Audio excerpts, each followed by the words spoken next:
biglaang reading lang to, no? Kung mapadaan po sa inyo to at mapanood nyo, no? Timeless reading lang po ito. Timeless reading, kunin nyo lang po yung makaka-resonate sa inyo, no? Hindi po lahat makaka-resonate sa inyo, ha?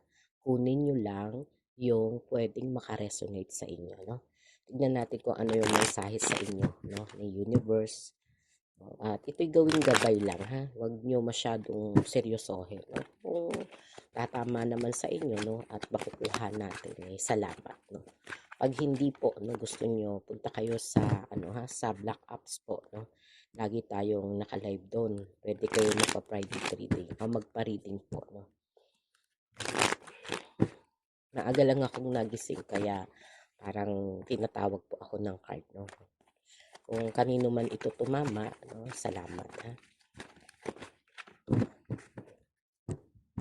Yung simpleng thank you, no, o heart me like, pwede na po yan, ha? Kung doon, no, para ma-appreciate naman natin, no, o makilala natin kung sino talaga yung mga followers natin. Hindi ko na masyadong hahabaan, ha? Okay. Sa mga interesado magpa-private reading, ha, paki-link nyo lang po, nandyan po yung description, no? Pindutin nyo lang yung link pag gusto nyo po magpa-private reading. Okay po, kanino kayang energy to nangungulit sa akin kanina pa, no? May mga energy po na talagang parang no, parang ready, parang ang lakas ng loob mo ngayon, no? Parang meron kang lakas ng loob na parang hindi kayang awatin, no? At yung lakas ng loob mo na yon, no, ang naging dahilan po, no, para sa sitwasyon, no, na dito po, no, si Knight of Swords, no, ito yung energy na parang ikaw yung energy na medyo mahiyain, no? O mas madalas po nagtatago, no? O mas madalas pong nagtatago, no, sa pagiging tahimik, no? Pagiging tahimik, parang ikaw rin po kasi yung energy na parang hindi ka naghahanap ng atensyon sa iba, no? O ayaw mo, no? Ayaw mong magkaroon po, no, ng atensyon o makakuha, no, ng atensyon sa iba, no? Pero ito yung lumang side ng buhay mo, no, na dito ay nagkaroon ka po, no, ng maraming energy na parang ang dami mong nagawang pagkakamali, no, na sa bawat pagkakamali mo, no, nawawalan ka ng tiwala sa sarili mo kahit sa pinansyal, no, o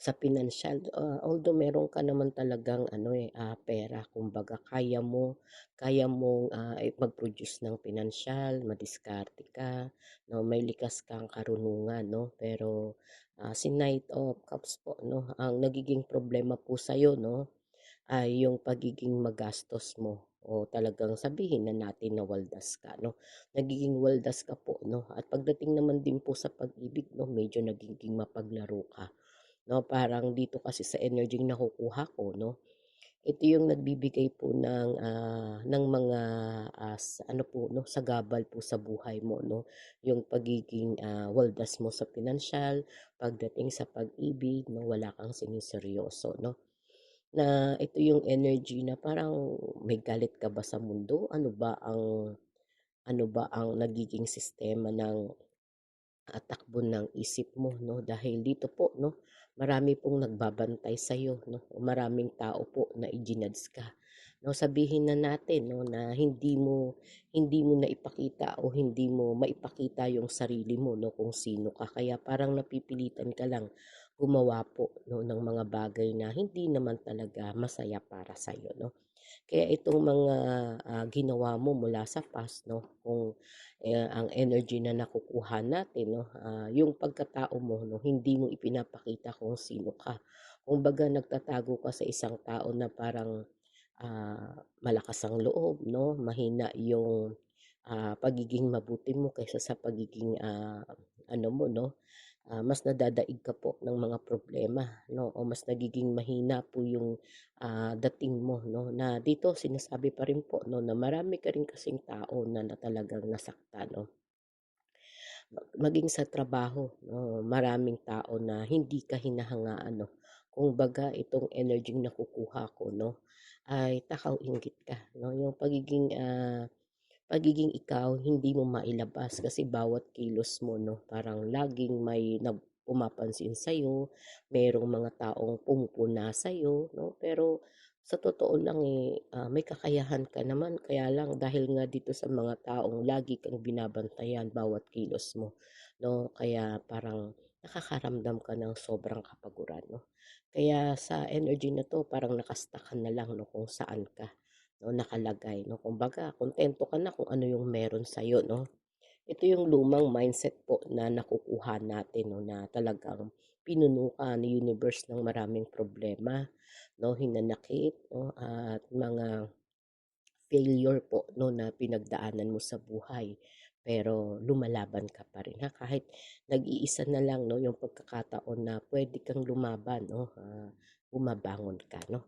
Kaya yung pagiging page of wands mo 'no, andito po yung energy na ngayon po parang nagising ka na 'no, at nagmamadali po 'no, ang biyaya sa'yo na paparating 'no. Kaya, 'wag mong ano, kumbaga go with the flow ka lang 'no, kung ano yung magiging tadhana na paparating para sa'yo. Kasi protected ka naman, 'no, walang tao o walang energy na puwede kang, padapain 'no, o talagang kahit anong bagyo po 'no, nalalagpasan mo 'no.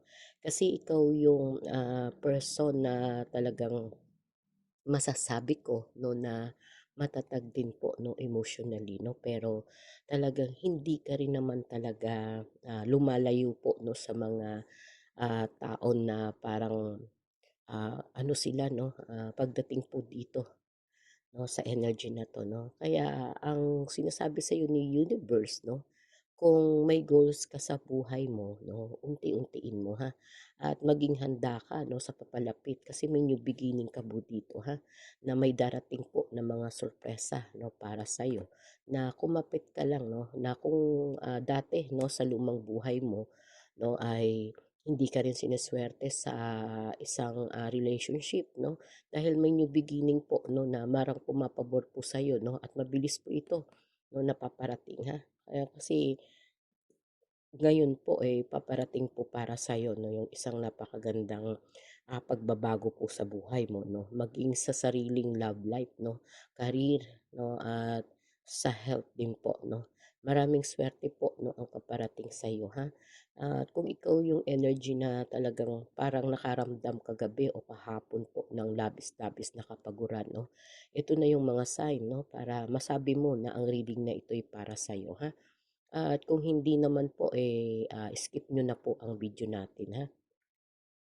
Kasi nakikita po natin dito 'no na talagang ikaw ay may pangarap 'no, may goals 'no. Kaya lang, ngayon handa ka na. Kumbaga yung mga takot na nararamdaman mo noon, yung mga what if na, umaano naglalaro sa isip mo 'no, ay talaga namang ito ay nalalagpasan mo 'no, nalalagpasan mo na pupunta ka na sa tamang daan 'no. Yung landas ng liwanag 'no, papunta sa new beginning 'no, para bigyan ka ni universe ng isang napakagandang pagkakataon 'no.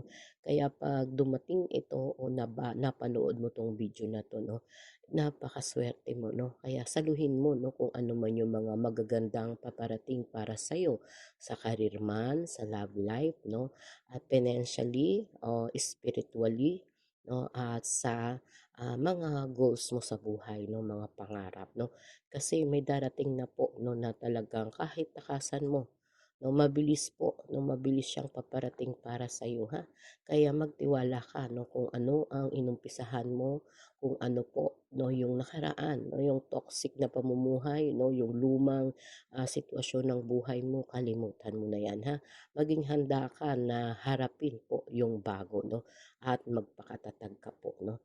Magpakatatag at siyempre gawin mong, bigyan mo 'no ng karangalan ang sarili mo 'no. Kumbaga itaas mo yung iyong ano 'no, level ng iyong, tiwala sa sarili. Kasi lahat naman po meron ka 'no.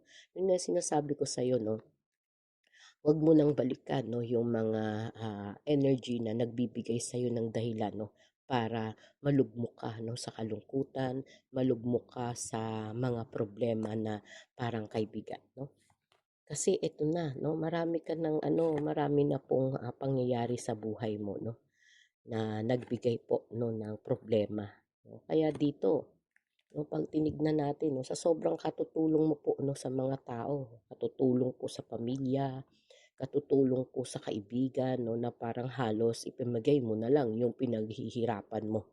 'No, hindi na ito yung panahon dun ha, bigyan mo naman o paglaanan mo naman ng panahon yung pangarap mo, no, na dumating sa punto na ubos na po at pagod ka na 'no, na wala kang naiipon, na lihim kang umiiyak o lihim kang nalulungkot dahil, dinadaan mo na lang 'no, sa pasigaw, sa galit dahil wala pong nakaka-appreciate ng ginagawa mo, parang lumalabas ikaw pa yung masama 'no.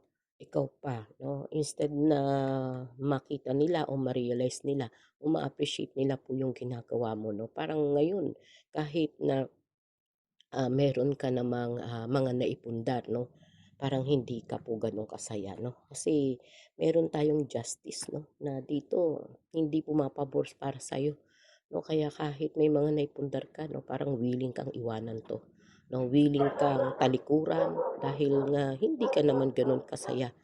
'No, at siyempre 'no, sa ngayon parang, dahil nga tinatalikuran mo 'no, ang lumang buhay 'no, dito po sa justice 'no, kung may mga, sitwasyon 'no, iwasan mo lang ha na magkaroon ng mga taong makakagalit 'no, dahil dito po 'no, mas mauubos kasi yung, pinansiyal mo 'no, o magkakaroon po ng mga hadlang sa lahat ng pangarap mo ha.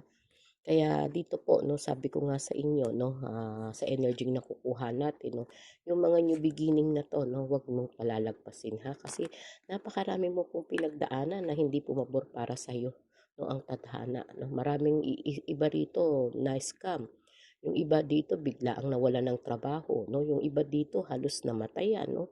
Kaya halo-halo pong energy na 'to 'no, kaya kung dumaraan po kayo sa ganitong pagsubok at problema 'no, huwag po mawawalan ng pag-asa ha. Manindigan po 'no, at muling bumangon. Kasi lahat po 'no, sa energy na nakukuha natin napakabigat po ng pinagdadaanan ng energy na 'to 'no. At ito yung tamang panahon para mas maging matatag ka 'no. At ito po'y hindi love reading 'no, ito po'y career 'no o personal 'no na talagang nauugnay po sa isang tao, sa dalawang tao 'no, tatlong tao na may mga pinagdadaanan po 'no na mabigat na enerhiya 'no, na talagang sinasabi sa'yo ni universe 'no, talagang, kailangan mong aralin ha, aralin kung paano mo makukuha 'no ang mga pagbabago sa buhay mo 'no, na ito na yung time 'no, panahon na 'to wag mong palalagpasin 'no, yung mga pagkakataon na maganda 'no, kasi papabor po sa'yo si universe ngayon 'no. Kaya kung noon 'no, nawawalan ka ng pag-asa o walang pag-asang nakikita 'no, dahil marami pong tao 'no ang nanamantala sa kabaitan mo, sa pagiging mapagbigay mo 'no. Kaya talagang dumating sa panahon na ubos po ang lahat ng meron ka 'no, pati pasensya po halos naubos na rin 'no. Kaya dito kung may mga tao na labis-labis kang inabuso 'no, panahon na para ibalik mo muli sa sarili mo 'no yung, tiwala mo 'no o bumangon ka ulit ha, bumangon ka ulit 'no para sa energy na nakukuha natin. Huwag kang susuko dahil hindi lahat ng oras 'no o hindi lahat ng pagkakataon, lahat ng makakasalamuha mo, ay masasama 'no. May mga tao pa rin po na talagang kagaya mo o kasing kasing bait mo 'no, na sinasabi pa rin dito 'no na kaya pa ring mabuhay na may karangalan 'no, kaya pa ring mabuhay na may pangarap 'no, na kaya pa ring maging matatag 'no, sa kabila ng mga pagsubok na pinagdaanan po sa buhay 'no. Kahit husgahan ka ng mundo, huwag mong pansinin yung sinasabi ng ibang tao 'no. Mag-focus ka dahil hindi naman sila ang magpapakain sa'yo, hindi naman din sila ang magbibigay ng trabaho para sa'yo 'no. Bakit mo sila iisipin, ha? Kaya dito 'no, maging matatag ka 'no. Ito'y paalala lang po 'no, paalala lang po sa energy na nakukuha natin 'no, na huwag niyong palalagpasin 'no, ang new beginning na paparating para sa inyo. May bagong bukas, may bagong pag-asa 'no, at 'yan lang po 'no, ang ating hatid na energy 'no. Salamat